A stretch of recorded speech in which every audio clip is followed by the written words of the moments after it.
சாகா வரம் அப்படின்னு சொன்னா மரணம் அப்படின்னு நினைக்கிங்க, மரம் கிடையாதுன்னு நினைக்கிறோம். ஆனா அது கிடையாது. சாகா வரம் அப்படிங்கிறது மரணத்தை வெல்லக்கூடிய மோட்சம், மறுபிறவி இல்லாத நிலை தான் என்னது அப்படின்னு சொன்னா சாகா வரம். இந்த சாகா வரத்தை கொடுக்கக்கூடிய கடவுள் யாரு அப்படின்னு சொன்னா முதல் 3 பேர் யாரு அப்படின்னு சொன்னா முதல்ல மிருத்யுஞ்செயர்.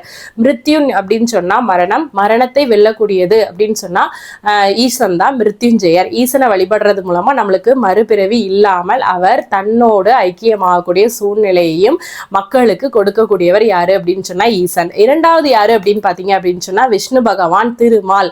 இவரை வழிபடுறது, இவர் ஏற்கனவே காக்கும் கடவுள், மனித பிறவி எடுத்த நம்மளை காக்கக்கூடிய கடவுளாகவும் இருந்து அதுக்கு அடுத்ததாகவும் பிறவி பலன் இல்லாம தன்னோடு வைகுண்டத்துல பதவியை கொடுப்பவர் யாரு அப்படின்னு சொன்னா விஷ்ணு பகவான். அதுக்கு அடுத்ததான் 3வது யாருன்னு பாத்தீங்க அப்படின்னு சொன்னா முருகப்பெருமான்.